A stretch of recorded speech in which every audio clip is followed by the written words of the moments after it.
Ya, saudara, sebentar lagi nanti kita akan hadirkan juga suasana di Pengadilan Negeri Jakarta Selatan. Kami masih menunggu informasi apakah Ferdy Sambo dan Putri Chandrawati sudah hadir di Pengadilan Negeri Jakarta Selatan. Gambar yang kami tampilkan pada saat ini masih belum menunjukkan ada tanda-tanda bahwa Ferdy Sambo dan Putri Chandrawati sudah tiba di PN Jaksel. Jadi masih akan menunggu dan juga beberapa hal yang kemudian kami coba mencari di beberapa laman elektronik pemberitaan juga belum menunjukkan ada siapa saja yang akan menjadi saksi ahli dari pihak Ferdy Sambo dan Putri Chandrawati hari ini. Hanya ada beberapa perkiraan yang mungkin lebih baik nanti kita akan sampaikan ketika sudah dipastikan begitu. Prof. Hipnu Ya, masih bersama kami dan juga Bung Martin Lukas masih bersama kami sebagai narasumber yang hadir secara daring. Nanti menjelang pukul 10 sidang akan berjalan. Saya sedikit berpikir menjadi saksi ahli begitu ya Bung Martin, Prof. Hipnu ya, di dalam persidangan kali ini begitu. Nggak mudah nih menjadi saksi ahli yang hadir untuk terdakwa Ferdy Sambo dan Putri Chandrawati yang bisa jadi a priori atau pendapat di tengah masyarakat sudah kurang berpihak kepada mereka. Saya bolehlah mengatakan begitu, mengukur dari apa yang kemudian kita lihat di media sosial dan lain-lain begitu. Nah, apakah nanti saksi-saksi ahli ini akan punya kecenderungan untuk kalaupun mereka harus meringankan terdakwa Ferdy Sambo dan Putri Chandrawati, Prof. Hipnu, apakah mereka betul-betul nanti sebuah ilmu misalnya ahli hukum pidana itu jadi bisa dilihat dari berbagai aspek untuk kemudian juga meringankan. Sementara yang selama ini sudah terlihat tampaknya rencananya sudah apa dan segala macam sudah. Nah, hal semacam ini akankah berpengaruh? Mungkin Prof. Hipnu juga pernah hadir di dalam sebuah pengadilan untuk menjadi saksi ahli dipanggil oleh sebuah persidangan. Prof. Hipnu, sejauh mana ini subjektivitas dari seorang ahli nanti hadir di persidangan? ya, ini Mas Bayu. Dalam suatu peradilan ada dua sudut pandang. Sudut pandang ahli yang disampaikan oleh penasihat hukum adalah bersifat objektif tapi subjektif. Kan itu. Lain dengan ahli yang ya objektif tapi subjektif. Ya, jangan sampai nanti Bang Martin pasti melihat perkaranya dulu, baru masuk pada titik lemahnya gitu. Ini yang harus dipahami. Objektif dulu, tak objektif hukumnya. Kemudian kalau penasihat hukum adalah subjektif mewakili negara. Ada korban, ada pelaku, ya kan?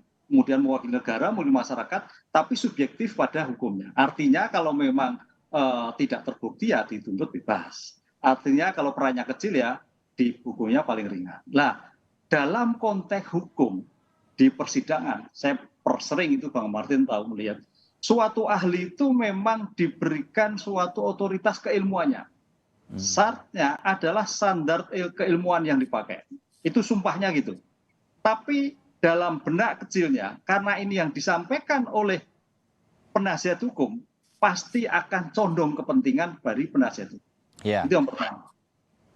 Dan yang kedua, kita balik Mas Bayu. Karena ini bicara hukum adalah bicara bukti. Disinilah nanti makanya ada teori actorius onus imbut compani. Jadi siapa yang menuduh harus membuktikan. Nah, ini bicara bukti, bukan bicara asumsi, bukan bicara prediksi. Bukti-bukti yang disampaikan itu bernilai atau tidak.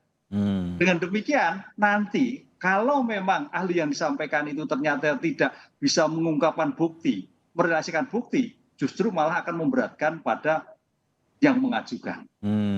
Itu sering terjadi. Jadi bukti yang tadinya bisa untuk meringankan, tapi begitu diadu bukti yang ditemukan di persidangan, diadu bukti ahli yang di persidangan, dibukti ke barang bukti, akan menjadikan melemahkan ataupun melemahkan daripada yang mengajukan. Itu sering terjadi. Karena apa? Bicara hukum itu prediksi sudah bisa ketahui Mas. Akurat dan tidak terbantahkan. Begitu Mas Bayu. Iya, terbayang bagaimana kemudian penasihat hukum terdakwa dalam hal ini Ferdy Sambo dan Putri Chandrawati bisa mengajukan siapapun yang meringankan, tetapi ini bisa diputar balik sedemikian rupa di persidangan oleh jaksa penuntut umum karena disiplin keilmuannya kan tidak akan berubah. Kira-kira begitu ya Prof. Hipnu ya, itu bisa terjadi. Bung Martin, kalau dari Anda melihat ada kemungkinan apa kali ini dihadirkan saksi ahli dari pihak Ferdy Sambo dan Putri Chandrawati? Tebakan saja ini akan berkutat di daerah mana sedemikian rupa sebelum kita nanti mengikuti jalannya sidang secara langsung di Kompas TV. Bung Martin. Ya, saya kasih contoh ilustrasi begini ya, dihubungkan dengan motif dan perencanaan. Kemarin itu minggu lalu ada seorang ahli namanya Ibu Reni Kusumawardani ya, kalau nggak salah Kusumawardana, ya, psikolog forensik, yang menghadirkan ahli ini adalah jaksa. Namun kalau saya lihat dari background check-nya ternyata yang bersangkutan sudah menjadi ahli pasca di Polda ya, perkara di mana si PC ini jadi pelapor ataupun diduga bersama-sama dengan suaminya. Sehingga secara subjektif saya menganggap bahwa memang kenapa sih kok bisa dari ahlinya pelapor justru dijadikan ahli pada saat pelapornya dilapor balik dan menjadi terdakwa. Ini kan menjadi suatu hal yang aneh. Nah, namun ternyata pada saat dihadirkan, ya, ini kan sering dianggap menjadi ahli yang meringankan ataupun membenarkan konsep pembelaan dari Febri Diansah dan kawan-kawan. Yeah. Padahal kalau kita lihat ya, kalau kita mencermati, jaksa ini saya pikir sangat teliti. Kenapa? Karena terhadap hal yang meringankan terdakwa seperti untuk menguatkan motif, itu sudah dikunci dengan ahli yang lain. Siapa ahlinya? Ahli kriminolog. Dengan yang tadi saya sudah sampaikan tadi, dua hal.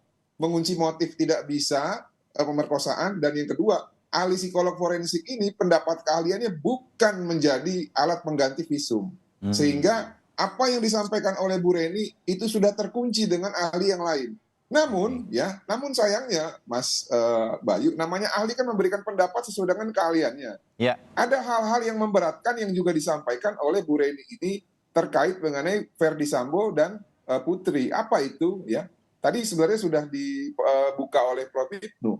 Prof. Hipnu mengatakan, mengutip pendapat keahlian dari ahli psikolog forensik Bu Reni, mengatakan bahwa Ferdy Sambo itu memiliki tingkat kecerdasan yang di atas rata-rata. Tinggi kecerdasan, sangat pintar. Dan bukan berarti tingkat kecerdasan yang tinggi itu yang bersangkutan tidak bisa melanggar norma hukum.